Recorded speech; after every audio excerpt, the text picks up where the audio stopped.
Thank you. I love you. I love your eternal optimism. Yeah.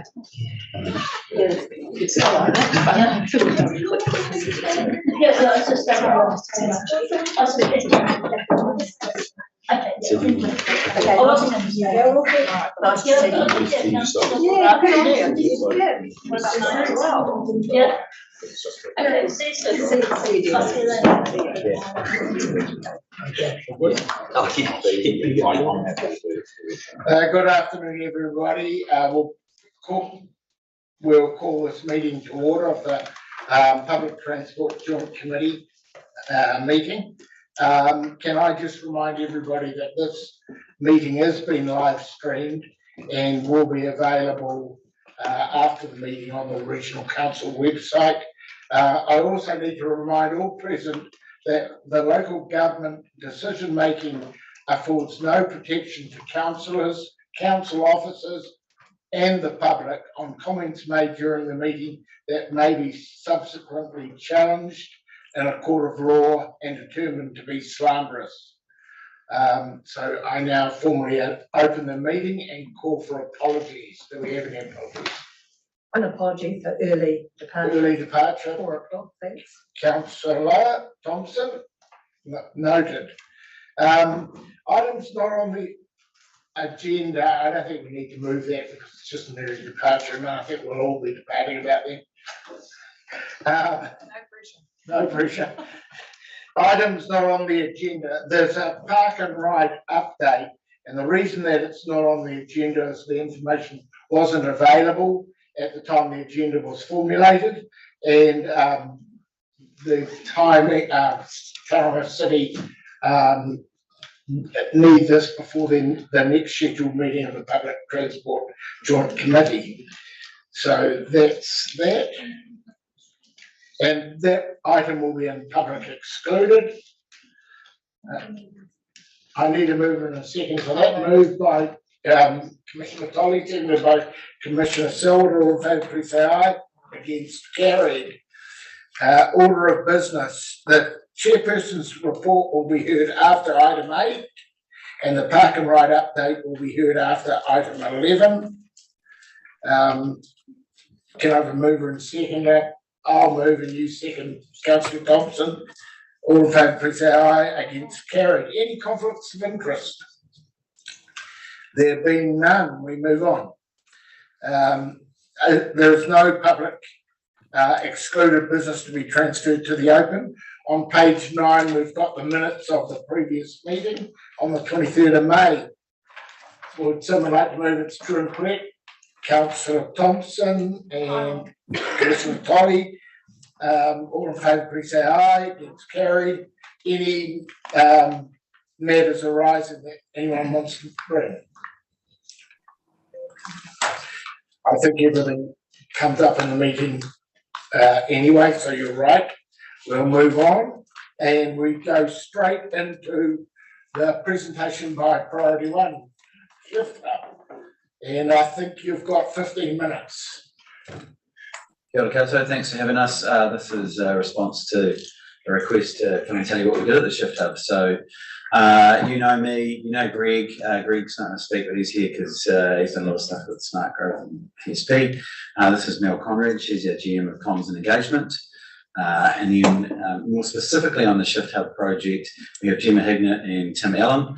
And so they are on a project basis for Priority 1, have been heavily involved in the Shift Hub project, and they have extensive commercial careers as well, particularly around human-centred design and things like that, which is the entire approach we've taken this type of thing. Right, so our vision is for Tauranga to be New Zealand's most sustainable city. We think we need that for the economy, and that's because we're in a big period of transition here and also in the world, and we simply need to make a difference for that. We need to make a difference for our community, and if we expect this economy to be good for us in the longer term, we're also going to have to make a difference for that. So we have a dedicated sustainability strategy in support of that, which we've put quite a lot of effort into. And essentially that is to deliver large-scale business-led projects that drive sustainability across our region. We've got a few pillars for that. Those are simply guides to help us when we're considering initiatives to figure out how we might do those. But the main areas that we work in are around transport, which is obviously why we're here. We have quite a lot around energy as well. You can't decarbonise stuff unless you have a good supply of energy. And obviously with the large amount of transition we're in at the moment as a city, waste and circular economy come into it quite a bit as well. So why we care about transport is because of the numbers. So we're not too much interested in anything other than what's the biggest difference we can make in any period of time. And you'll probably be aware of these stats, but if we were to look at how we can make the biggest difference in this area, clearly private vehicles are quite a big part of that. That's not to say that we're not concentrating on other things as well. Other kind of areas of decarbonisation around heavy industry and with hydrogen, the heavy vehicle fleet or general technology change there. But in this instance, we're really interested in mode shift and how we can influence that from a business perspective. So we're less interested about the off-peak stuff. You can view this as squarely interested in the on-peak stuff. So with that, Mel's going to tell you a little bit about it, and then the guys are going to get into the insights. Great, thank you, Nigel. So the Shift Hub, I think there's some familiar faces in the room that attended the event that we held during July, but essentially we identified from the data that because nearly 90% of commuter journeys are taken by private motor vehicle, there was a real opportunity to shift the minds and the modes of our communities and to start supporting them to drive some meaningful impact and essentially look at how we can shift their minds to get out of private motor vehicles and into alternative modes of transport. Now, the Shift Hub was very much a collaborative project. Thank you to the councils for supporting it. So we had 15 committed partners. We pulled the project together very quickly, and that was a testament to the incredible businesses we had involved. You can see here the variety of companies and support meant that we were able to profile various information across different modes and also different modes of transport in terms of vehicles as well. So the experience that we designed, we ran the hub for a month over July. We had 19 operational days where we accepted businesses throughout Tauranga City, primarily CBD businesses, to come into the Shift Hub, which was activated in the CBD near Tauranga's University of Waikato campus. We activated that empty space and created 1 hour sessions where they could book in, bring their teams along and go through the experience to learn about the different modes and also test ride the different modes on show. So we had electric bikes, electric motorbikes, shared vehicles, limes, etc., all in the space for people to come and try in a safe space. So over the 4 weeks, we had over 85 organisations registered to attend. We had 629 individuals booked in to come into sessions, and we also hosted events in the space as well to really further the messaging about the need for mode shift. We had another 300 visitors through the space and hundreds of test rides as well. To complement the physical project activation, we also ran a really cleverly designed media campaign through radio and digital, and you can see from the numbers here we had great reach in terms of the messaging of why shifting out of your private motor vehicle is really important. So the results, we've surveyed those that have come through the Shift Hub, and the results have been great. So 84% have rated their Shift Hub experiences really good or excellent. And when we asked them why they valued the experience the most, the common themes coming through with that was knowledge base. So the top 2 you can see there was that learning about the different modes was really beneficial, and being able to test ride different transport modes, which they may not have access to normally, was really beneficial as well.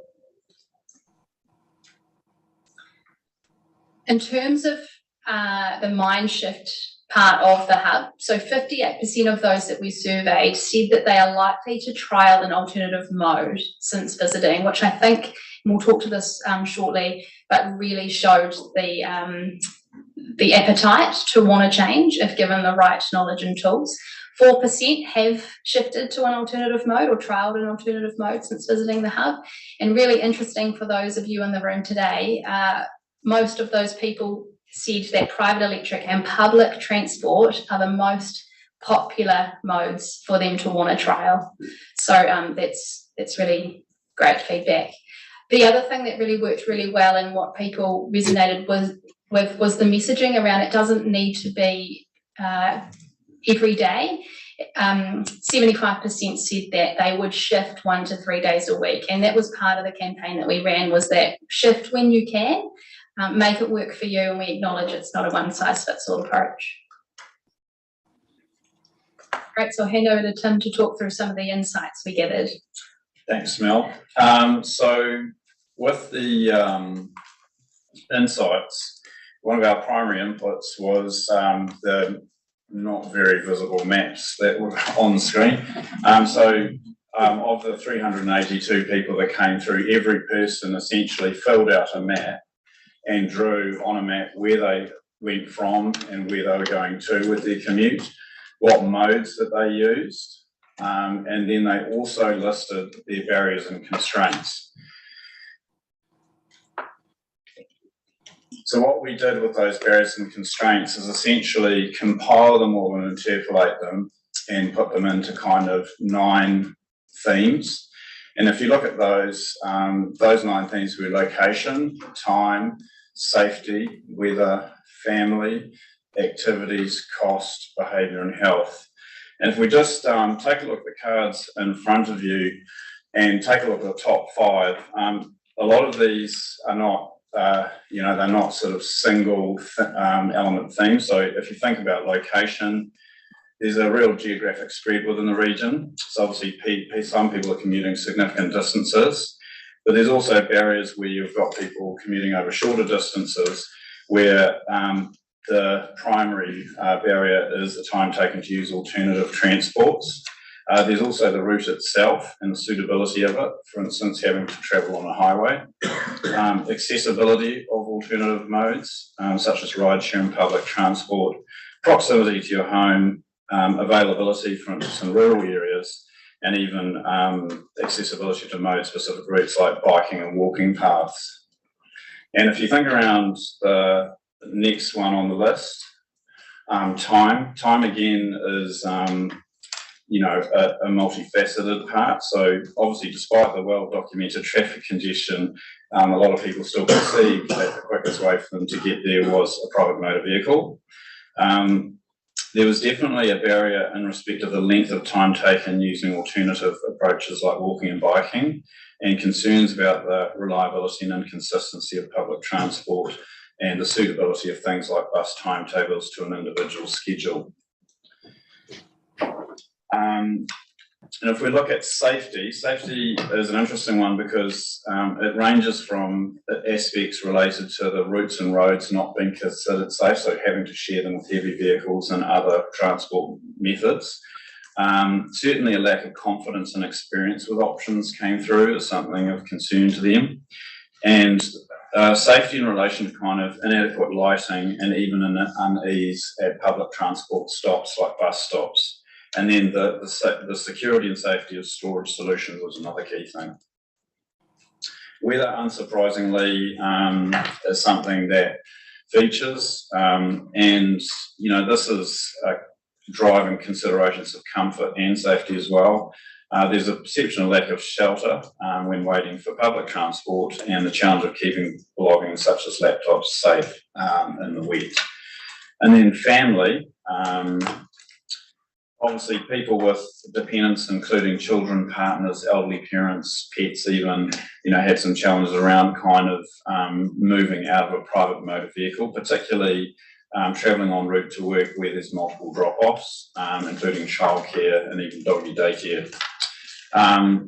There's also the risk of receiving a work hours call, which might require somebody to obviously have to go out and pick an unwell child up. So those are the sort of top 5 things, and there's definitely some quite interesting things there. The cards have all 9 of the themes and some aspects to do with it, so I encourage people to take a look at that when they've got a moment. Thanks, Dan. So in addition to the barriers that Tim's raised through the insights that we collected, we also found a number of benefits. So a number of positive themes from people who had already shifted modes, and we felt that these were useful to consider when we're looking to articulate what's in it for people when we're asking them to mode shift. So some of the key things were exercise and enjoyment. So obviously for those who choose to take a bike to work, their commute ends up serving two purposes, where they get from A to B, but they also get their daily exercise in. Riding the bus was an interesting opportunity from a social connectedness perspective. So people highlighted that they'd met new people on their bus route when they'd be going into work on the bus. The idea of consistency of time and time saving also came through as a benefit. So as Tim mentioned, people still think that getting in your car is the quickest way to get somewhere. But from the people that we spoke to about mode shift who were taking a bus or bike into work at the moment, they felt that they had a more consistent amount of time it took for them to get to work. And in some instances, that mode was actually quicker than taking their car. So kind of counter to the barrier there. And then I guess with respect to those who are having a good experience on public transport at the moment, they found that the cost savings of taking the bus versus parking was beneficial, and also that often they got dropped at their local bus stop, and it was closer to their place of work than if they had parked in one of the parking buildings. So there was a lot of positive things that came through as well. In addition to the maps that Tim highlighted, we also looked at a number of other research pieces to help inform some of this information we're sharing today. And one of these pieces was some research done in collaboration with the University of Waikato, Priority One, and also informed by Tauranga City Council. And this was looking at commuting for our student population here. So interestingly, what this research surfaced was that most students did commute via sole vehicle. However, they were more likely than the general population to be using an alternative mode. And that 40% of students use more than one mode more than once a week. So that whole idea of a multimodal commute started to come through from a student population perspective. Lime was one of our partners in the Shift Hub, and they provided us with some really interesting data. And that data was really interesting in terms of looking at the role of micro-mobility when we're talking about mode shift. And so micro-mobility appears to play two roles in mode shift. One is that some people are using a line as their primary mode for commute, but another is that they're using it as part of their multi-mode commute journey, which is an interesting aspect to consider from a connectedness perspective. So an accessibility perspective, people who are too far from a bus stop to walk to the bus stop could get a Lime scooter, and vice versa at the end of their journey, take a Lime. Another interesting aspect of this micro-mobility piece is around equity and accessibility to transport. You know, the relative cost of a journey on a Lime scooter versus purchasing another mode of transport is significantly less, and so we may consider that in terms of the general population's access to suitable transport to and from employment, for example.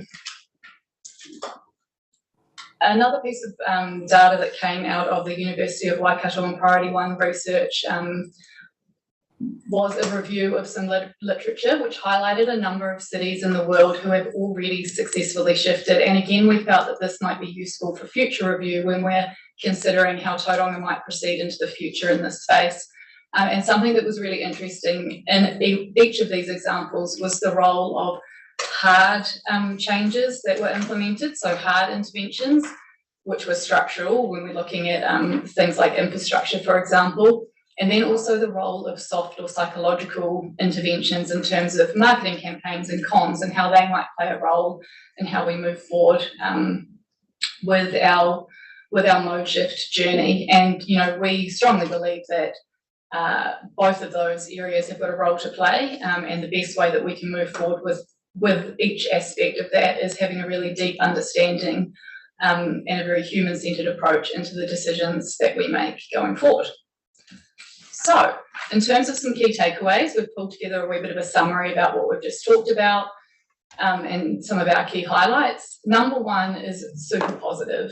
People want to change. We were overwhelmed by the sense of willingness, both from the business community and individuals to contribute to this change when we talk to people at the Shift Hub.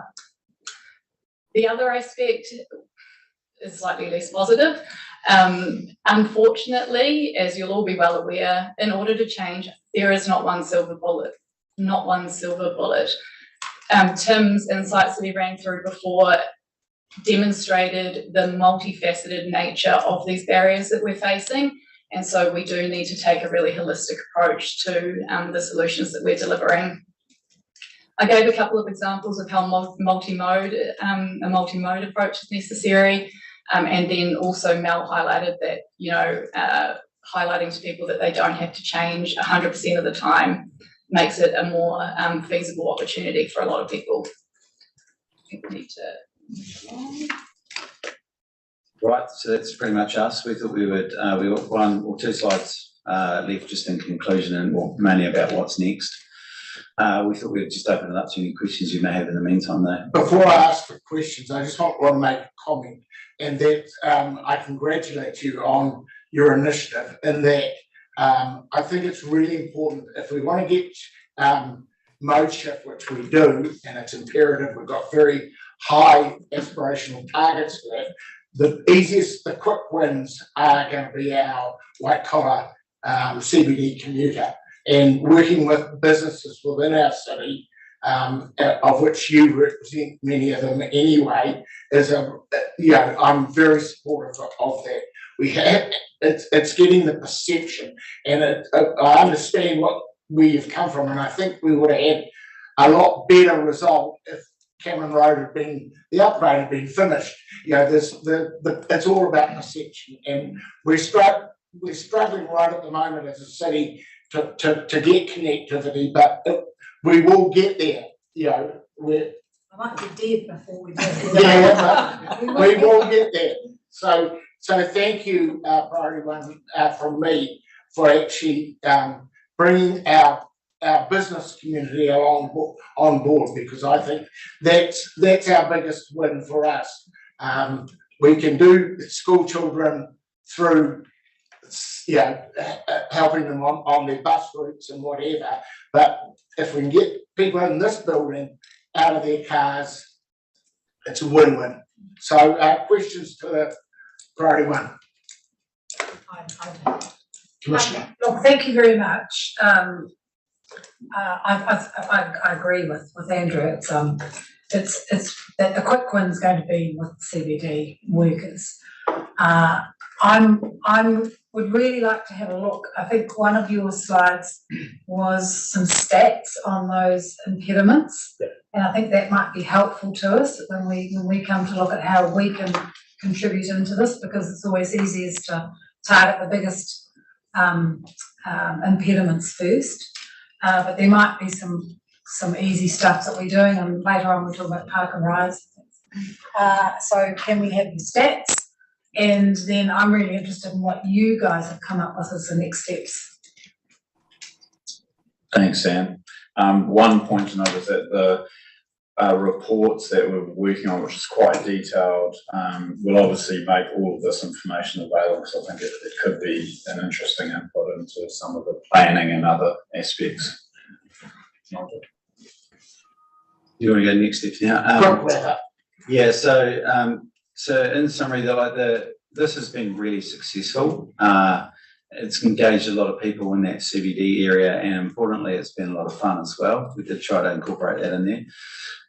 So the natural thing in terms of saying next steps is people will leap to, well, why don't you do another one? Do one in the mount or something like that. We don't advocate for that. What we think is we've learned a bunch of stuff here, quite a big data set, but we don't know that deep enough, and we don't actually understand the problems well enough yet, because you'll get questions around, if we did this, would it work? And our answer to that is we simply don't know enough yet, and we don't think you probably know enough yet. So if we look at that hard and soft stuff, both of those interventions will be driven by human behaviour, and we would advocate, just like in any business, that you get to know that problem really, really well. This is what's on screen is the method we would suggest around that, which is essentially a series of focus groups, kind of, for want of a better term, targeted at things. We would say if you are keen to do more, we came into this with no aspiration to do anything really afterwards. But we do see opportunity here. If that was the case, we'd simply work with council staff to figure out what was best for that. This is all going to be useless unless we can it can match what council staff need to be able to design interventions. So that's all we would say is that deeper research in a few little areas would be really useful. Thank you, Nigel. Just to respond from staff, so some of you might be aware that we've developed scoping studies for travel demand management. Those have been reported through the Regional Transport Committee. So from those, we will be looking to develop a programme of initiatives to seek funding through the next NLTP. So yeah, we will certainly be looking for how partners can support us with the delivery of that programme once we've worked it up and got it funded. Thank you. Just leaves me to thank you all for making the effort to come along and report to us. Really appreciate it. Thank you. Thanks for council support too. It was great. Yeah. And you got your 20 minutes. I couldn't get it. I was trying to knock it back to 15 before. Mr. Chair, I just have a segue to a slightly different issue that's an issue I've raised quite frequently, and that is the need for an instruction video on our website, all the websites of the councils on how to catch a bus. Now, you might think that's strange, but for a lot of people, they simply do not know how to go about becoming a PT user. And I think it would be really useful. The other thing I would have to say is that anecdotally, my observations, particularly around the weekend, is that the older population, myself included, are out there on their bikes, their e-bikes in droves, and that's wonderful. So again, it's like, how do we address retirement villages or whatever in terms of have a go. Here's a bike, have a go. So yeah, well done. Thank you. However, that doesn't solve it. And we had this raised by Mana Whenua today. It's great, and we want to see more people biking, but it doesn't solve our problem of getting people out of their cars to go to work. And they're a different group of cyclists, and they have different needs, and they're not always helpful. Councillor McMillan. Councillor McMillan. Oh, just a quick comment that I saw that Whakatane, and I'm not sure who's funded it, but they've just started a e-bike library. So you get to rent an e-bike for 3 weeks to discover whether or not it suits you, and then you have to give it back and decide whether or not you want to buy one. I just thought it was a really interesting initiative from our neighbours there. Maybe you could be a champion for that and actually fund it. Maybe. Thank you. Right, moving on. Chairman's report. Ollie. Thank you, Mr. Chair. You might have noticed that I'm not Mike Seaborn. Mike's enjoying himself in Canada at the moment, so you've got me today acting in his capacity. I'll take the chairperson's report broadly as read. Just draw your attention to some pertinent points in there. NCS, National Ticketing System, this is a substantial project for the whole of New Zealand. Christchurch are going first as the test case, and we have volunteered to go second. It's a huge opportunity for the Bay to bring a new innovative system online quickly, and we see it as really breaking down a major barrier in terms of understanding how to use public transport, getting something that's a bit more seamless in place. So that's earmarked to go live early 2025. So you'll undoubtedly hear more about that as we progress. Surf and bus driver terms and conditions. So again, just an update there that we're continuing to work through that with Waka Kotahi. On to more Tauranga focused matters, so return to full timetable. So just noting that we are pretty much at a full timetable now. There's only a handful of routes that are still operating on reduced timetable. Most notably, we are operating with an 18% buffer of driver numbers. What that does is it gives us resilience there. So we're starting to see very low numbers of trips dropped due to driver shortages. which is a substantial leap forwards compared to where we were 12 months ago. The on-demand trial, you'll be aware that the Regional Council in its annual plan approved funding for an on-demand trial in the Tauranga South area. Staff are now working on that, and we've indicated a potential go-live date in March 2024, pending a procurement process there. So we will keep you updated as those plans progress. And then finally, security. Unfortunately, we have had a couple of incidents on the Tauranga network over the past few weeks.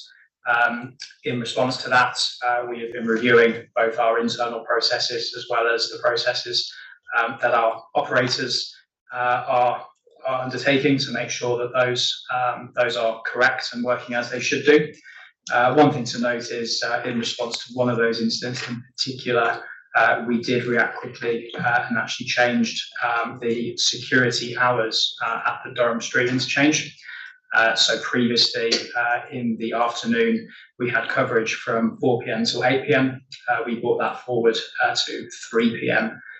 Just so we were covering the entirety of the period when school children are moving through the interchange in the afternoon. We were able to do that with no additional cost from reducing the morning coverage by 1 hour.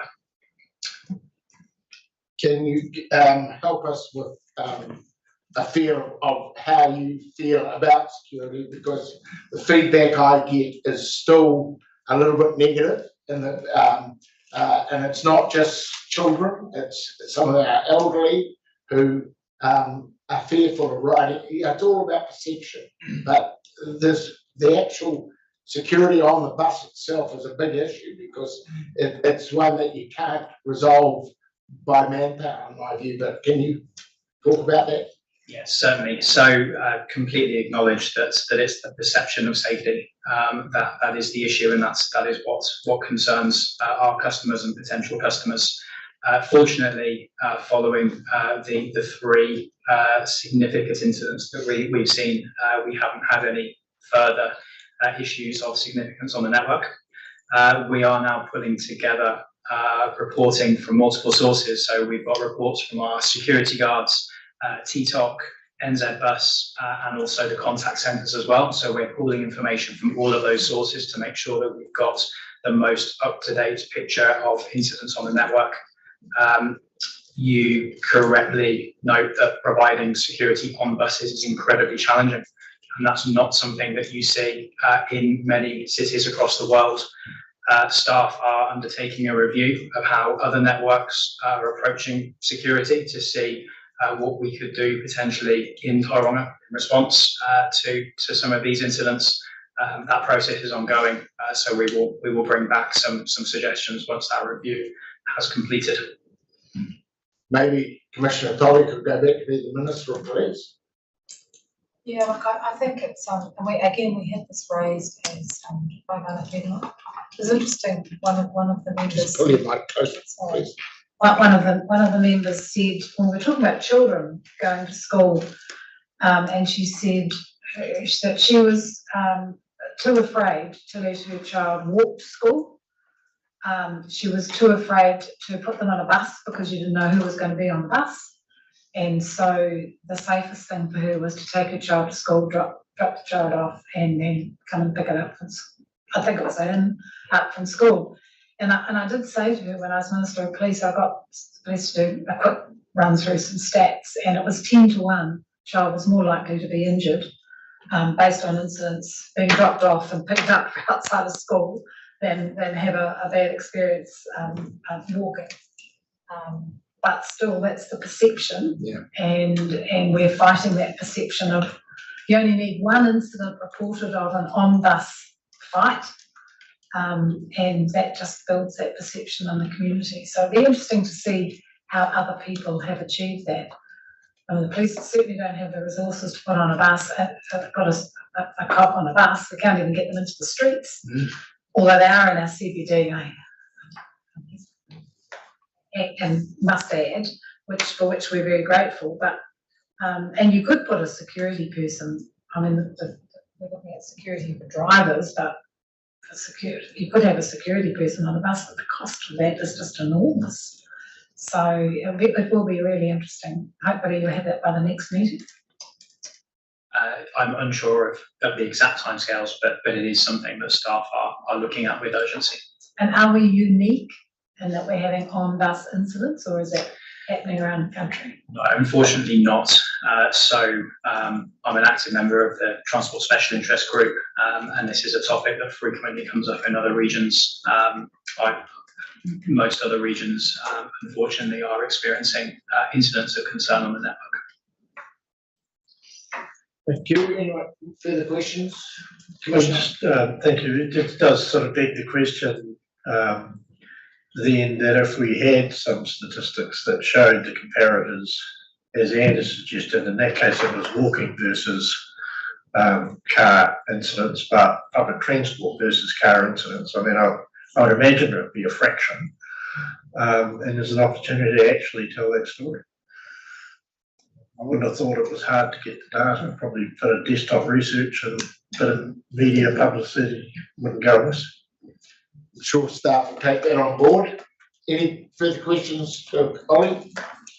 We'll move on in that case, thank you. We're moving on to verbal updates. I need a mover and a seconder for that report. Councillor Thompson, Commissioner Selwood, all in favour, please say aye. Against, carried. Well done, Madam Secretary. Park and ride update first. There will be a park and ride update in the public exclusion. Does it mean? No. Okay, so we'll cover park and ride when we do in the public excluded. Tauranga network refresh, Ollie, that's your thing. Yeah, so staff continue to work on this. This is our priority project at the moment. So we are targeting a go live date in November at present. We're still working through final details with the operator, but currently that project is tracking well. So I will keep this committee updated with progress as we go.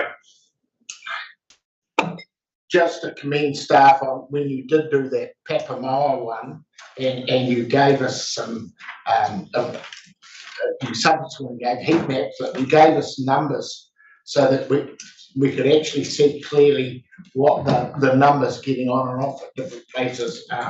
That was really valuable then, and I look forward to this refresh, and because it's somehow we have to improve the perception of our service. I think we've got a brilliant service, but it's the perception is the issue. Well, it's not quite, because we've just heard from the people have to wait a long time, or the buses don't come, or so it's not that great. Okay, I'll go with that. Yeah. But we've got challenges, infrastructure challenges at the moment that we're hoping to see some light in the tunnel. I don't think we're going to tunnel the buses. We might. Willow Street. Not too much of an update here, other than that staff at the regional council are working closely with our counterparts of the city to try and come up with a solution. So we can't move the buses without having somewhere to move them to. So that's something that we are working through with the colleagues at the city to try and find a medium-term solution. What we want to avoid is moving the buses and then having to do the same again in several months' time, because it is quite a disruptive process and does eat a lot of staff time. It does sort of run a coach and horses through sort of the operational side of things, requires sort of a multi-party approach, a lot of input from the bus operator, changes to driver duties. So we'll continue to work away on that behind the scenes and hopefully bring a solution to you soon. Brendan, are you happy with progress? So I was just going to say, Mike and I have caught up. We've investigated some alternative options, such as using part of the civic precinct site to see if there's space in there. Unfortunately, that one hasn't worked out. So we're back to trying to find, is there an area on the street that we can park the buses up We're also looking at a scenario of, is there a possibility in the short term of getting them out of Willow Street, particularly in that evening peak for those bars and restaurants? So we are working on it. It is a number of buses. We need to try and find another location for those, so it's not straightforward, but we are definitely trying to find a solution if we can. One of the issues we do have is that my understanding is the driver facilities are in Wolf Street, so there is a sort of a desire to be in and around that general area, just because that's where staff lunchroom, toilets, etc. are based for the drivers. It's making it complicated. That wasn't the original deal, and it's disappointing because we've got buses parked all over our CBD, I have to say.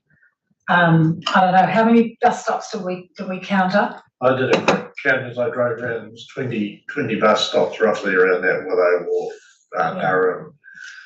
3 cars per bus stop, 60 car parks. You know, quite a few. And that wasn't the deal. That wasn't the deal that we did at the start. So I appreciate lots of staff time, but actually there are businesses there that people have mortgaged their homes in order to finance, and they are genuinely worried that they're going to go out of business because their customers have a perception, and we've done a whole lot of work to try and address those perceptions. It's long-term stuff, but 20 bus stops around town. It's a small CBD area. This is a real issue for us. So when we come to talk Durham Street North, or whatever it is, I've lost. South, North, Elizabeth, whatever. Those, I don't understand how we're going to go down to 3 on each side when we've got 20 around town. So the challenge is buses that are on, where they've got time between runs. I understand that, Yeah. but they weren't supposed to be there. The original deal when we talked about moving up to Durham Street was they were going to be in Sulphur Point. That was what we all talked. We sat around this table and that's what we talked about. Now that hasn't happened. Instead, they're parked all around the CBD and they're taking up car parking. We get it all the time about insufficient car parking in the CBD and people not being able to park close enough, and that's been taken up by buses. So we're going to start work. I think PowerCo are on the civic site. We are starting work. The buses have to get out of town, especially around the construction site. This is where we were when we started demolishing. So I've been raising this now. This is the 3rd meeting I've raised this. Well, all we can do is ask the 2 staff, and it sounds like they are working on it together, but we do need a solution. We do need a solution. Yeah, and it's not straightforward. So the idea of Sulphur Point would make huge disruption to the timetables. That's the problem. So it's that 20-minute layover versus Yeah, but the CBD isn't just about buses. The CBD is about a lot more activity than buses. So I understand that. I've heard that right from the start when we started talking about moving out of Willow Street. We've had this talk about layovers. You've gone back to a full service. You've gone back to exactly the same full service you had before, which means we've got 20 bus stops around the CBD. We are starting construction on the civic precinct. They're at PowerCo are in there now. So the buses have to get out of Willow Street. Now, you can keep talking to Brendan, but it's actually your services that have got to change. Otherwise, I don't know what's going to happen. We're back where we had discussions way back last year where we were starting construction and the buses had to go and I think we put construction off a couple of weeks. We don't have that ability this time. So we need some doughy and less hooey. In terms of long term, once we go to the through routing on the buses, the issue disappears. It is an issue in the interim. So Ollie and I, because Mike's away, we'll catch up this week and come up with a solution. Thank you. What about the domain? On the grass. Those. Well, Look, There's the facilities there, it's close, it's, Yeah, I would have thought ideal personally, but I don't know much about us. Have a look into it. Thank you. thank you. Chair, I just googled Sulphur Point to here, 6 minutes. Sulphur Point to Willow would be probably half that. Doesn't seem to be here. I'm just, you can get there in 3 minutes. Anyway, you're on to it. Anyway, A week. yeah, Solution. okay. We've just saved 5 minutes if we call it quits here. Do I need to move it and move your verbals? No? So we move on to the public transport reference group, terms of reference amendment. That's the book today, I think. I'm happy to move. Second. Been moved and seconded, to the lock. The 1, 2 and 3. 1, 2 and 3, you happy to move and second? Yes. All in favour, please say aye. Against, carry. Any further discussion? We've finished. Take it as read. Thank you. We've saved a few more minutes. Look at that. Joint Public Transport Committee update report. Ollie and Brendan. Thank you, Mr. Chair. From our perspective, I'll take this as read. There's a fairly lengthy attachment to this report, which goes through projects being delivered by both parties. So I'll just open for any questions or clarification. Brendan. Just one point I want to raise, or two actually. One is we've talked in the past about putting some different bus shelters down Cameron Road. So we talked about creating some unique shelters. So we've got that design work underway. One issue I do want to raise is we had talked last time about using, say, I think we talked about red shelters. The supplier has come back to indicate that there is a big issue around the use of red as a colour. It doesn't last particularly long. It's powder coated and it goes quite powdery quite quickly. So they are advocating that maybe we move to a different colour.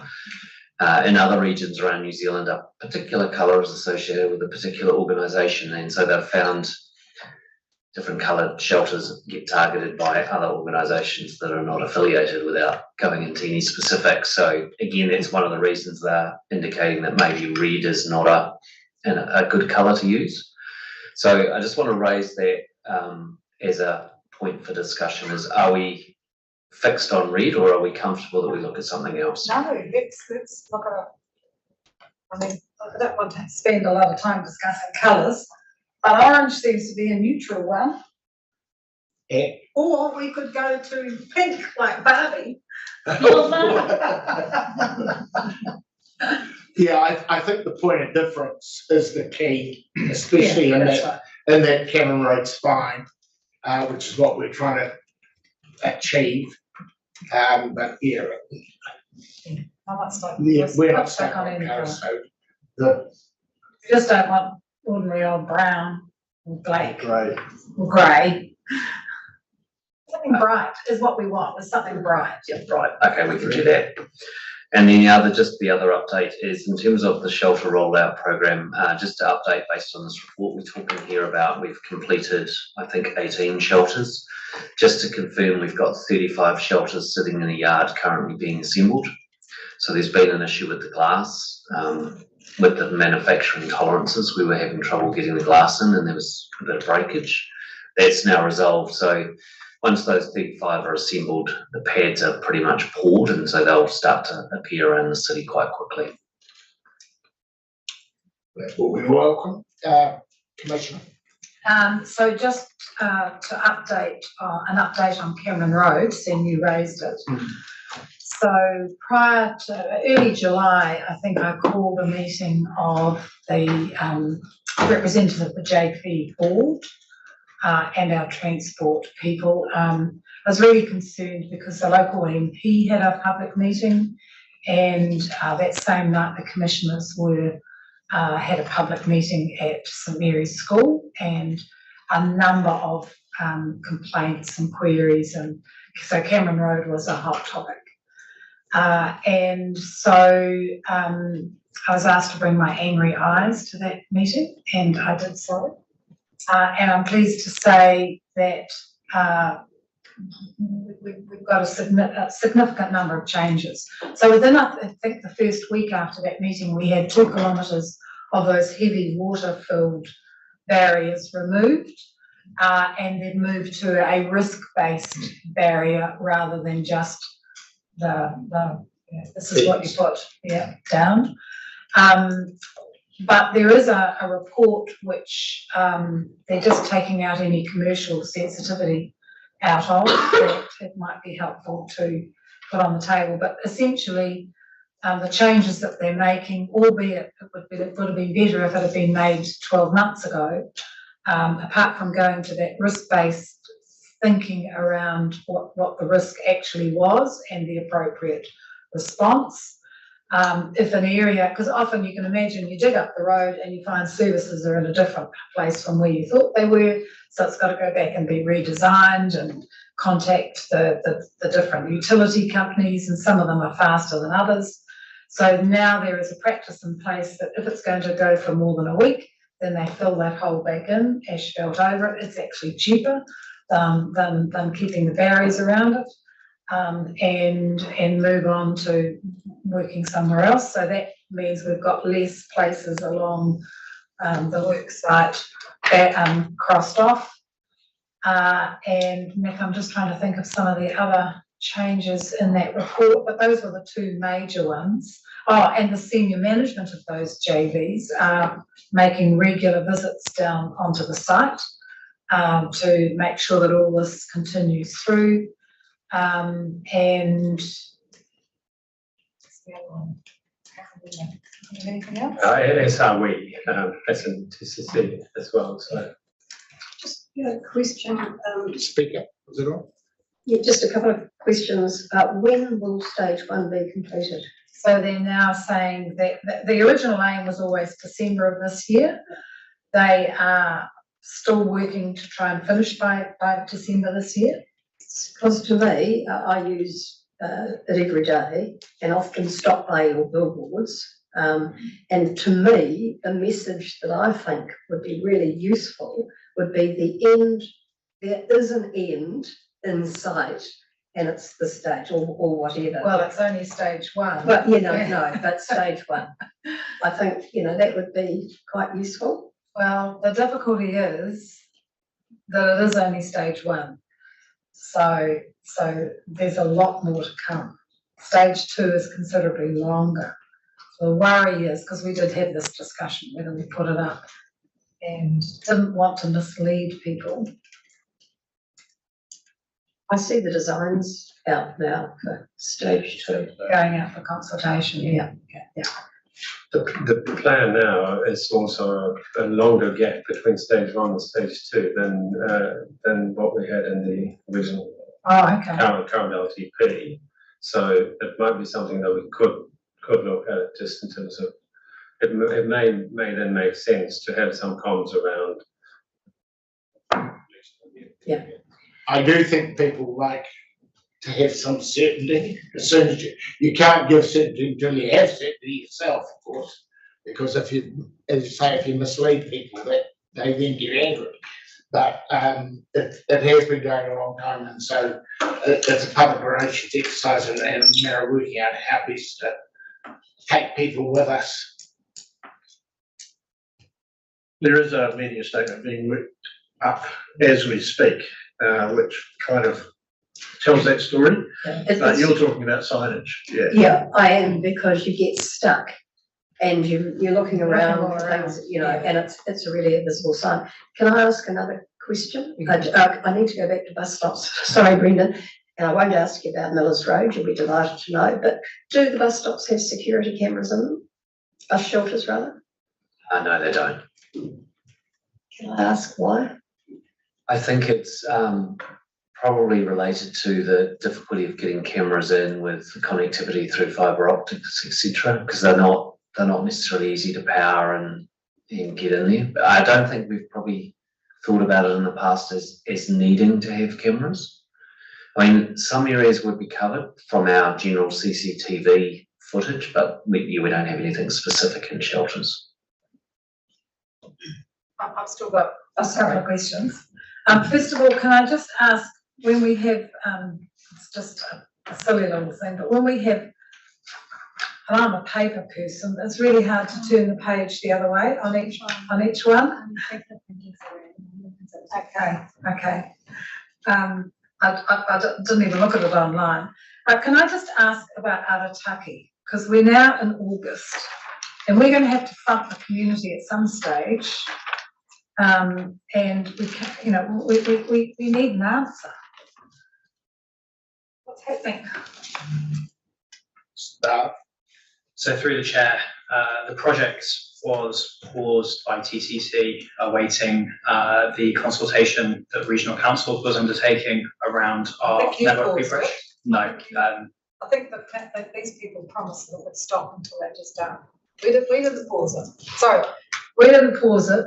We were told at the meeting that we met with the locals and agreed to pause it until you'd completed your study.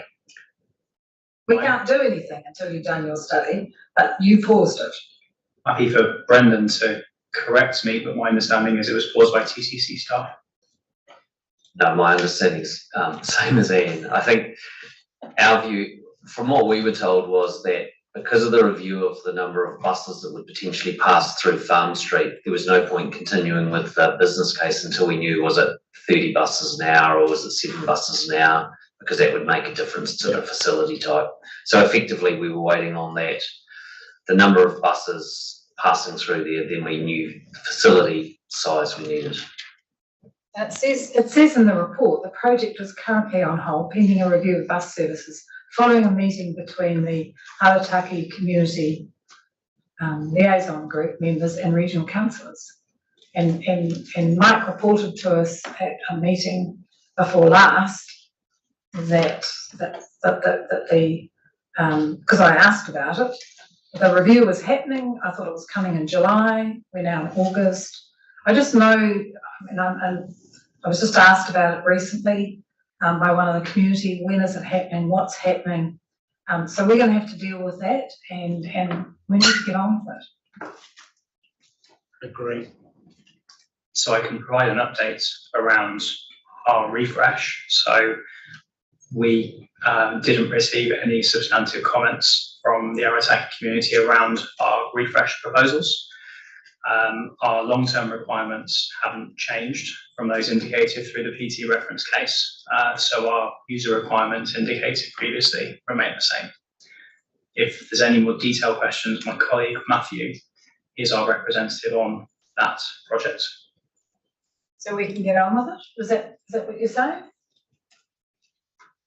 I was actually asked to raise a question if I had an opportunity. From a staff perspective, we understand that Regional Council are not going back to ACLG. I think ACLG were expecting a feedback loop from Regional Council staff about number of services, but indication is that Regional Council aren't going back. I think we need to take this offline. I think there are a number of cross wires here. So my understanding is that the former director of PT, Greg Campbell, met with the ACLG around Christmas time. We were expecting that they may choose to submit to our consultation. I wasn't aware of any further meetings that we were expecting to have directly with that group. Okay, so what are we doing? Are we getting on with designing what's going to be there so we can get on and implementing it in the street, or are we going to work out meetings? Because the ACLG are disbanded, is my understanding. From a staff perspective, I think, or from a TCC perspective, if we can confirm the number of buses, the size of the facility, that will allow us to continue now on with the business case. I think that's pretty key. Then it's just what is the communication loop back to that community in terms of buses and why is it potentially different to what maybe they thought they were going to get. I just make a comment on it. So again, the key points I think for this discussion, we've been working closely with the project team for Arataki. We've been clear on our future requirements for this area. Again, as Ollie's alluded to, there was no substantive points that have come through in the refresh consultation. So I think it's as simple as just going back to the project teams, ensuring it's squared away from today's conversation and just potentially cracking on with that work, Brendan, if you're comfortable. I don't see anything that we need to address really, because that's sort of been resolved now through our refresh consultation. I mean, we're 100% comfortable getting back on with the business case. I think there is probably a decision around how do we communicate that back to that particular community, because even though the ACLG have disbanded, there will still be committee members that have talked to Greg and probably have an expectation around how it was going to be fed back to them. I think the best thing is that we then do a street meeting. And we'll invite the regional councillors to come. Close the loop, but so we are going to get on with the business case now, because we've got funding in the set aside to get on and do it. I think what might have created a bit of confusion here is there are two things happening from a PT perspective. There's our network refresh, which is very short term, and then there's our longer term aspirations, which Matthew will actually be presenting on as the next agenda item. It's that longer term aspiration that it feeds into the business case in terms of what are we going to need over the next 3, 5, 10 years at the Arataki site. In terms of what we need to operate there today, that broadly remains unchanged with our network refresh. In fact, there will be a small reduction in the number of buses laying over in that area of town. So that should be good news for that community, because no buses laying over is a significant concern, especially to the Under Street residents. So just so I understand, so I've got it clear, because the last time you presented, you'd reduced the number of buses that were there, and the proposal that was put to the community was a through, which changed quite dramatically the original plans we had. So what's been consulted on is that lesser number, which I think was down to, I can't remember, 5, 3 on one side and 2 on the other. So long ago. Yeah, so that is the long-term end state. So moving to that through routed model, that would be introduced, assuming it gets funding through the business case process over the next 3 to 5 years, and that requires the 5 bus stops that we talk about through the business case process. In terms of what we need now to operate the current network, that is broadly what's there at the moment. So 3 bus stops one side, 1 or 2 the other. The extra bus stop would mean that we wouldn't have to do layovers on the Under Street, but we would be looking to move to that future through routed network as quickly as we could. Well, I think, I don't want to get really cross, but we've got a community there that was told that this was a trial, and this is before we came, who were up in arms, who have been led to believe that it's going to change reasonably soon. What you're saying now is completely different, and it's misleading that community. So we've been having these conversations with them about streetscaping and what we can do. You reduced the number, that was great. So what are you saying that nothing's going to happen there until your 3 to 5 year plan comes into place? Is that what you're saying, Oliver? No, not at all.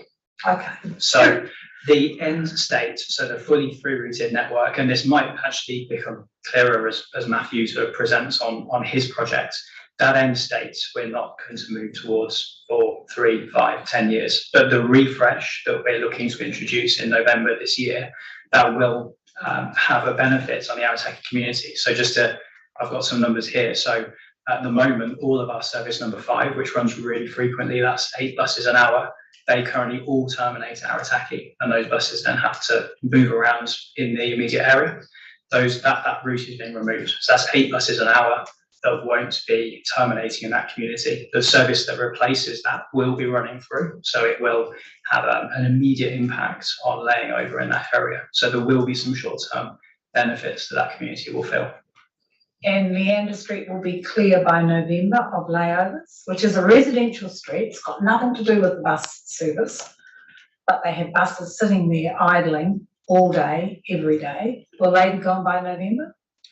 So we will still have 2 routes that are relatively low frequency terminating at Bayfair from November. So there will need to be a small number of layovers, but substantially reduced to what is there currently. We've just got to get rid of layovers outside people's houses, unless there's a bus stop. We just can't do that. Surely we can be going into Bayfair and renting 2 car parks for the buses to lay over, rather than sitting outside. I mean, that woman came and talked to us. They were just driven nuts by a bus constantly outside their house every day. Especially if it's idling. Yeah. And the driver's smoking. And that's where they live. This is a residential street. So, okay, so if we start work now on the business case for that new configuration, when will it actually happen on the street? Because didn't we put funding in our long-term plan for the streetscape? So we've got funding, I think. Actually, I might invite Tom up. I'm hoping Tom might know. We've effectively carried the funding over for this project, and I think we've got it sitting in 25. Correct. Yeah, it's into the. God help us. But we could go earlier if we can get resolution earlier. We just moved it to that date because we weren't sure at that stage. I'm just really conscious of that community that thought it was going to be there for a year or so. And I don't know, we must be into year 4, possibly year 5. No wonder people have a bad perception of public service, public transport services, because they're just, hanging around waiting for us to make up our minds. I think from a staff perspective, now we've got resolution on the number of stops and the size of the facility, we should be able to move at reasonable pace, because we had a draft design sorted for that. So now we just need to finish that business case, confirm absolutely that works. We can get that facility built, the wider view around landscaping, etc. That was a community conversation we need to start because we hadn't started that aspect.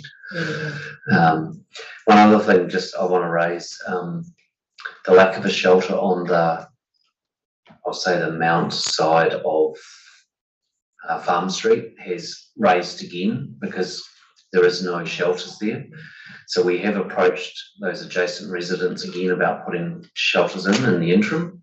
Again, they've said no. So I have asked my staff just to start a hearing process, at least to try and go through that hearing. I mean, they will only be an interim, but it is pretty rough standing there in the weather at the moment because we only need a single shelter. Is that going where the seat is currently?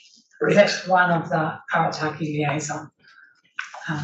And they've had all sorts of trouble, which is why they don't want the shelter. I know, it's a really tricky one. But we just want to put it through the process. If we can get the business case proceeding at pace, we may not need to do it, but we just want to have that wider ability if we need to. So the agreement is we're going to get on with the business case. Can we bring the money forward into 24 instead of 25? Will the business case be finished by then? I think so. So let's try and get a timeline that we're all agreed on, and then we'll call a meeting for the street and we'll invite the regional council. So, and it would be helpful, so we don't fall into this again, if we're there together. And you've been good. I'm not having a go at you, but you can see this. We thought you were doing this, and you thought we were doing this. And so if we're there together, then we can present a timeline to people, try and get some agreement on what it's going to look like. Because when you see the pictures of what Farm Street used to look like compared to what it is today, you can understand why the residents are upset. They had a lovely tree-lined street.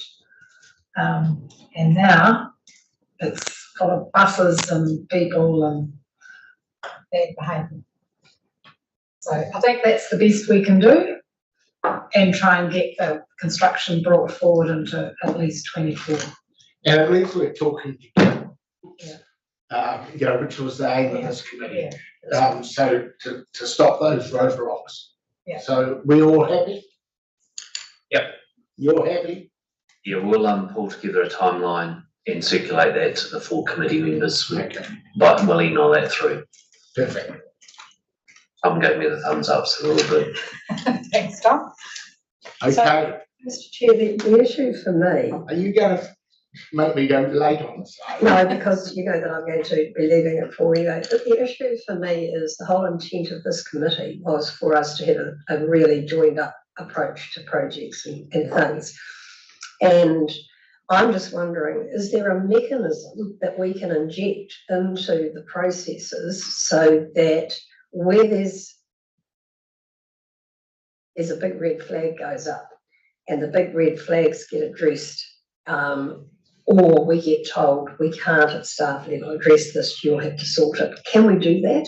Because otherwise I can see that Chair Tolly will be having to go through, or she'll have to get the pages turned around the right way, but no, sorry Claudia. But just to think about a mechanism, because the whole intent of this is that we need to be really joined up, and you need to flag to us when you can't get that agreement at staff level, so we can then focus on what we need to do. But certainly, Chair Tolly, Andrew and I, we do need to attend that meeting because we attended the previous one. So in good faith, we need to do that.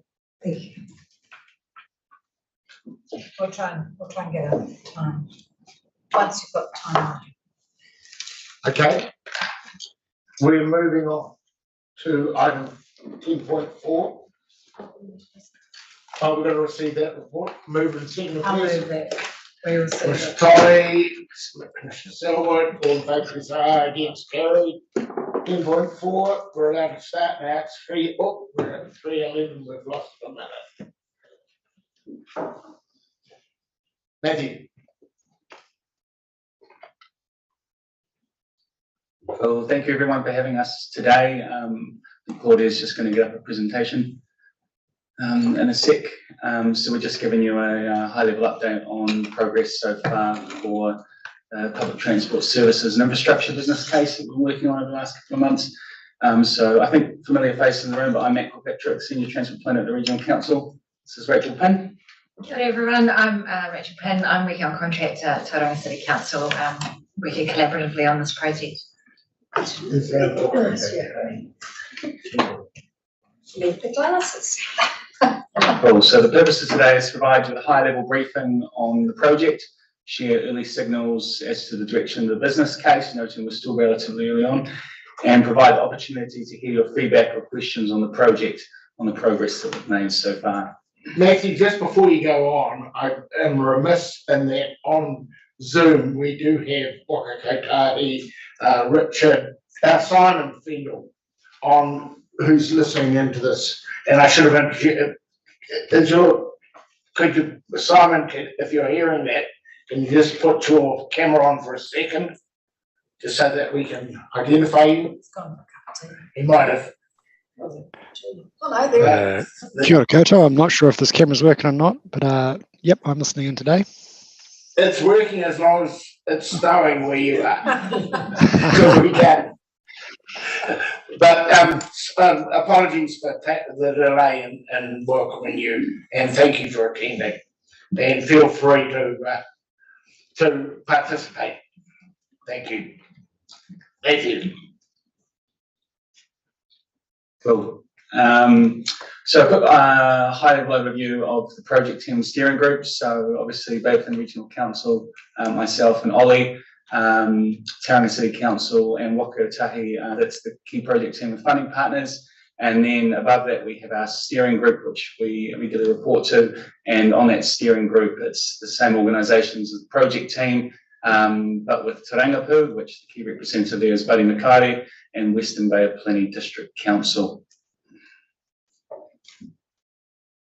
So the project scope, so building on the UFTI and TSP work that you would have heard so many times before, this business case will explore improvements to support the delivery of the Connected Centres program. It's all about buses and improving public transport. Two things we're focused on: the services. So you'll know through our public transport reference case, or our future network that's identified in there, it identifies the routes, the frequencies, and the interchange points. And we're also looking at the infrastructure, so the physical improvements to the network to support the agreed future network. So just to be clear, this business case is looking at all of the areas in the Tauranga network that is not included in the current business cases, the TSP business cases that are going on. We have a 30-year outlook, but we're looking at a 10-year delivery plan as an output, and the customer focus is at the heart of this business case. Not in scope in this work is fares, the parking strategy being led by TCC, and wider behaviour change work that's going on, which is covered by separate projects. So project background, again, you'll be aware of that public transport reference case that was developed in 2022. This sets out the future fixed route network, which this business case is exploring through different infrastructure options. The reference case was designed with project partners, the Bay Plenty Regional Council, Tauranga City Council, and Wakakotahi, and this has been shared with you on a number of occasions before. There's a briefing at the Joint PT Committee on the 22nd of August last year, an update to the PTC on the 22nd of September, and the future network was endorsed by the TSP Governance Group on October 2022. This is our proposed future network. Some characteristics of that this network that differ from that of the current network. So primarily, there's substantially higher frequency of services running through, particularly on the connected centres corridors that have been identified in that previous UFTI work. We're moving away from terminating buses in the CBD and having more through-routed services. Perfect example of that is our flagship bus route, which runs from Tauranga through Cameron Road to CBD and through to Mount Wanganui. We're also seeing a substantially higher number of buses running through in the Western Bay areas. Now, the cool thing about this network, and I'm not sure if it was shared before, is it's scalable and flexible. So basically what this means is we have the ability to transition this network over time. And we also have the opportunity to extend out bus services to sort of outer growth areas like Tauranga West into Tumu, which are wider projects going on. We're trying to achieve. So this is an ILM table that we run through in the business cases. So I think the key problems and benefits of this, you'll know the buses share a congested network with general traffic and result making it less reliable and efficient. The current PT network is not supporting the planned growth, and inconsistent bus stop and interchange quality reduces the customer experience and comfort. Now, so the benefits of this business case of addressing those problems, those on the right, is improved bus competitiveness and reliability, increased access, not just to the UFTI key destinations, but just the wider network in general, and then also enhance customer experience and comfort using buses, which is extremely important to us. Progress to date, just some high-level updates on how we're going so far. So the ILM map I've just showed you before, which we've been agreed on with the stakeholders. We're working through a communications and engagement plan, and a key piece of that is working with the iwi representatives for the Tauranga area, that's Tauranga, and that's led by Buddy Makari, and that represents the 17 Tauranga iwi. We're early on in the business case, and we've developed a draft strategic case, and that basically sets out the case for change strategically going forward. Interactions with other projects, so we've been very committed to liaising with other project teams and the many that are going on at the moment to understand where those respective business cases are at, and basically provide a feedback loop between this business case and how we're tracking and those in terms of like the infrastructure options, because it's very important we get those aligned. We've also been working with the TSP program team to identify infrastructure gaps in public transport that aren't covered by existing business cases. And that's primarily what this business case is about. The longest options workshop was held on the 20th of June with project partners in Mana Whenua. This was some time ago now. And it was a really successful day. So for those that don't know what a longest workshop is, it's basically the highest level suite of options. It's one of the first stages in the business case. And you work through the business case to refine to a shortlist and a preferred option. And as you go through the basically assessments of the options that you work through and get more rigorous, and you get into things like costings and that sort of thing later down the track. We identified 3 tiers of infrastructure options, a low, medium, and high level set of options, and applied them to see how they would basically test against our future public transport network. Just given some photos here of what these might look like. Just take this with a grain of salt, but you can see in the first picture mid-block bus lanes on the sort of lower to medium level. Infrastructure option 2 is continuous bus lanes and intersection priority, more medium to high, and then the highest you have segregated busways. And so again, very early on, and these are just the things we're looking at high level. The outcomes from the workshop were really interesting, but not surprising. Some form of continuous bus priority is required, and we need that to get the best benefits. To get those benefits, we're really going to be targeting in particular infrastructure on our main spine link, which will first come through in the refresh, and that's our flagship corridor, Tauranga to the CBD to Arataki, and that provides the highest customer experience benefits. And that's solely because of the catchment of that route that's running along the Cameron Road spine, and the expected transition to a higher number of buses running along that corridor in time as well. Without infrastructure, journey time reliability cannot improve, no matter how much you ramp up the services, because at the end of the day, the buses are stuck in the same traffic as everyone else. The higher the infrastructure investment, the greater the benefit. And also really interesting, the last point, staging options are possible in the future to the options that we identify at the end of this business case to help ease the transition over the longer term. So the key next steps for our business case going forward is to continue cracking on with the expected full completion date and submission to Wakago Tahi by February 2023. We're hoping to develop shortlist options and assessment of those via a future shortlist workshop. We get to set a date for that. We expect the next couple of months. Possible public consultation occurring later this year via smart growth and the TSP. The project team are very clear that this is an extremely important part of the project. However, we are challenged by the number of consultations going on at the moment, and we just want to make sure that we get this right. The preferred option will be identified through the business case by October 2023, and from then on we'll seek adoption by the partner organisations on that preferred option and then the business case. So that's my presentation with a bit of time to spare. Happy to have any questions taken now. Cheers. Just before I open to questions, early on you said that the Tauranga spine across to the mount, and then in the last, or maybe the last thing that talked about Arataki, which is a big one. Arataki. Oh, sorry, Mount Whenua. You're talking about the main spine through to Mount Whenua. The main spine is, but the last. It's Arataki, Mount Arataki, yes. Oh, it's which one? Arataki. Is it? 100%, yep. So that doesn't go to the Mount CBD. Yeah, that's my understanding that it's Tauranga CBD and then to Arataki. Okay. That's what we've talked through about in the long list. The map shows route A, which goes to the mount. That's all. So just for confusion, clarification, so that the map that you see is for the indicative services. What Matthew and Rachel are talking about is where we would want to make sure we were prioritising priority measures. Yeah. Okay. Question. So how many jobs in the mount? 14,000, I think, if I remember rightly. So why aren't you connecting up your main employment areas?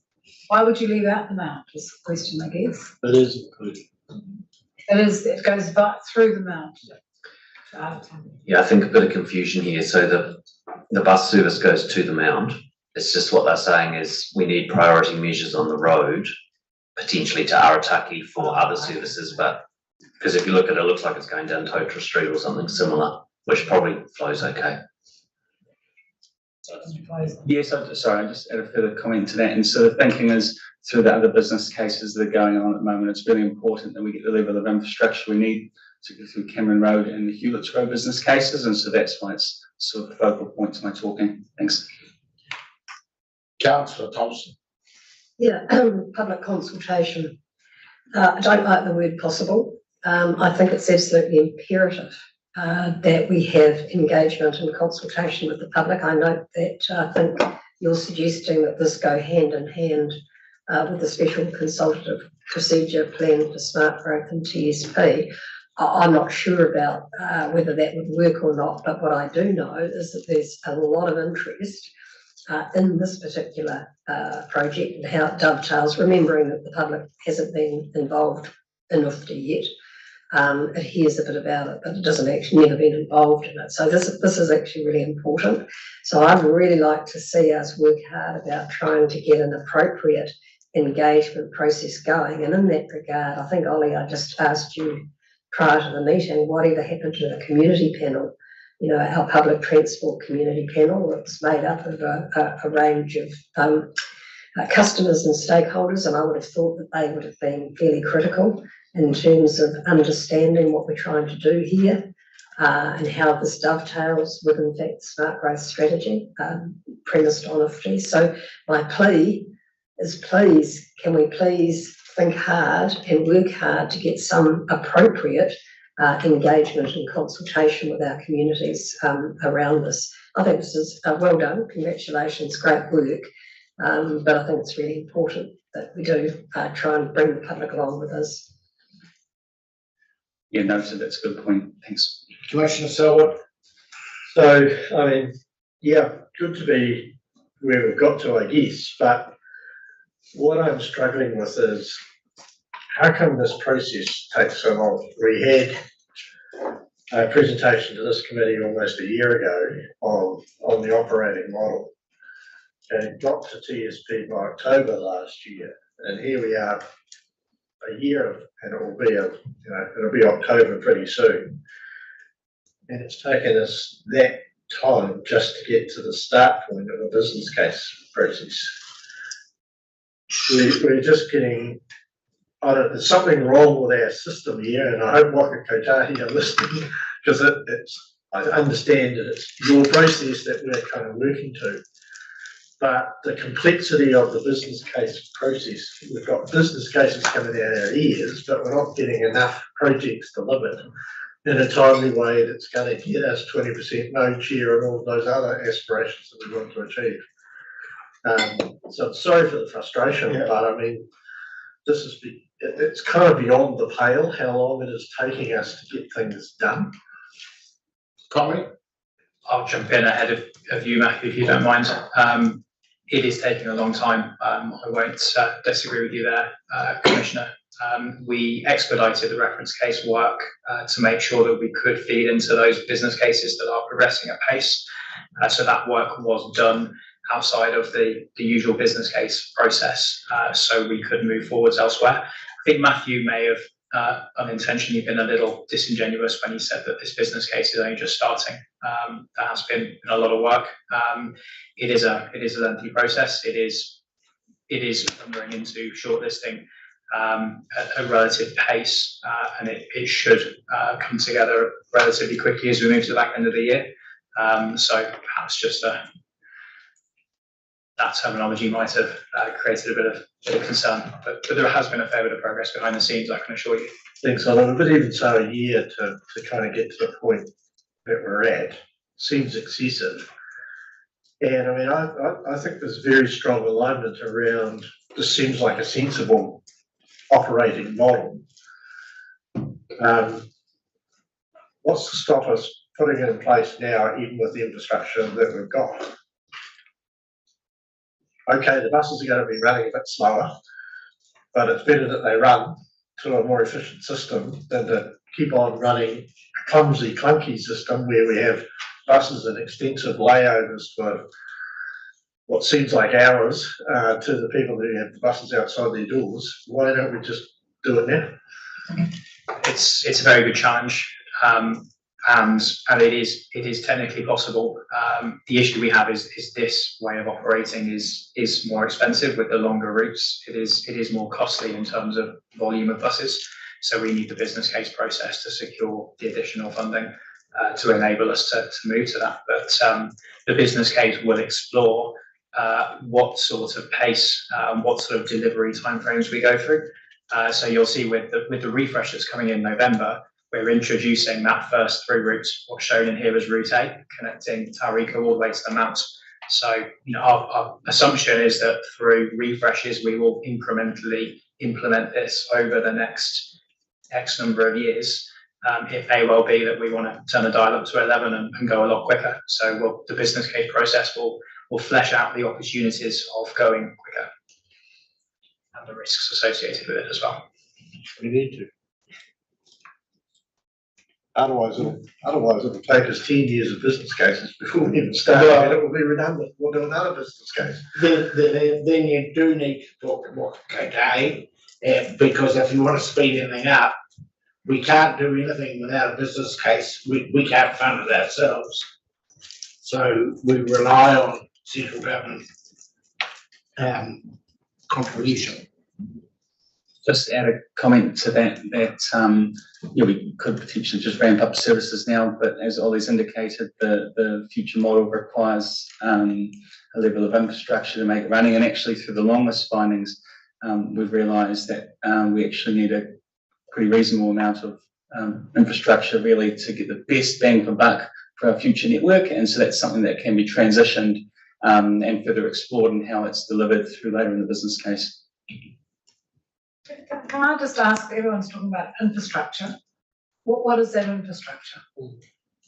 So through the chair, a lot of that infrastructure is being delivered through the ongoing business cases. So this project is all about making sure that when the work that TCC especially is progressing at the moment is ready, that we're ready with the buses to make sure that we are capitalising on that new infrastructure as best we can to get as many people on buses as possible. So I think when we talk about infrastructure, we're talking about additional lane capacity. In some cases, dedicated bus lanes, say Cameron Road Stage 1, we will have the dedicated space. It could be a case of transition lanes as well, so T2, T3 that ultimately transition through to bus lanes, but it's creating the space to allow the buses to have reliable travel times. Well, Cameron Road Stage 1, we're still a long way away. We've got 10 years to get there, and 2 of those we've been building it. So there's priority in place. If we're relying on infrastructure from the Hewletts, the Mount, what is it called now? The Mount Connection. I mean, we haven't got funding anywhere soon for that. So I'm with you. Why don't we just get on and do something? We just seem to spend so much time writing pieces of paper. These routes are all on existing roads. Yeah. And okay, they might get a bit congested, but what we've identified is that we've got a better operating model here from a customer point of view. I would just put them on the existing roads and put up with the lack of bus separation, and we can work to that in time. Isn't that part of the rethink? Through you, Chair, I think what we're going to look as we get into the sort of shortlist, the more detailed side of it is what we can do now, because I do hear what you're saying.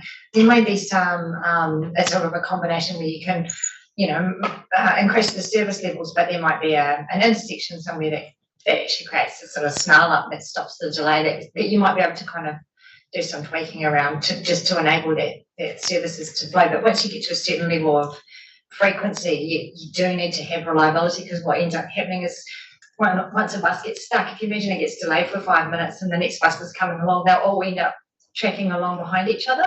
So you do sort of, it's quite an interesting kind of conversation, because you've had discussions earlier in this meeting about the CBD and the need for infrastructure. So the current network is almost designed on needing sort of waiting facilities for people and places to park buses. And when you switch from that to through routes to longer routes, you almost need the priority. So you need something either way.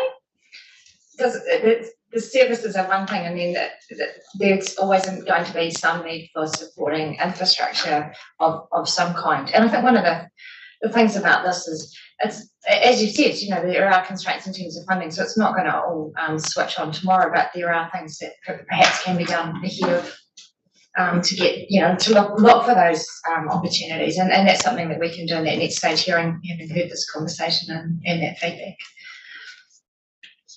I think we would, so with all the other business cases, we've had a heads up at the shortlist.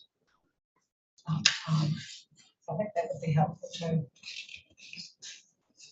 Because if we could identify quickly some stuff that was within budget that we could get on with. Because I know in Cameron Road we're doing that first priority at the lights. That'll be the first time we've done that. So there might be some of that sort of stuff. Through the chair, I think it'd just be a good idea that we've got committee meetings set up in October and November, I think, so maybe we can come back and provide an update on some of the progress we've made, particularly as we probably would have done our shortlist, or we will have done our shortlist workshop by then. I think from a council perspective, things like the bus jump are definitely forms of infrastructure that work. It has minimal impact on other vehicles, but allows the buses to get through. Our arterial reviews, which are coming to a completion now, have started to pick up some of these key nodes as well. So I think we do know that there are some key intersections which are very problematic. If we can solve those, we might ease congestion quite significantly. So we've got some funding tucked away for some of those upgrades as well. Yeah, I think that's worth doing, because if we're waiting for an extra lanes, they're a long way away. In reality, for what we can afford, because TCC's budget, and we're doing the long-term plan now, we have a considerable backlog of renewals on our existing roads, and that's our priority, because we don't want to get to the stage where they're collapsed. So we're not going to take on Waka Kotahi's funding for some of the big projects, which will create some of those extra lane costs without, Waka Kotahi involved. Same as you. Through the chair, and it's an excellent point. And one thing that this business case will be doing is looking for that low-hanging fruit, and making sure that we are capitalising on all those small gains, rather than just immediately jumping to the big invasive solution. All right. Thank you for your report. We're just receiving. We're just receiving the report. I'm happy to move it. Stan, you're happy to second. All in favour, please say aye. Against, carried. We're now moving into the public excluded.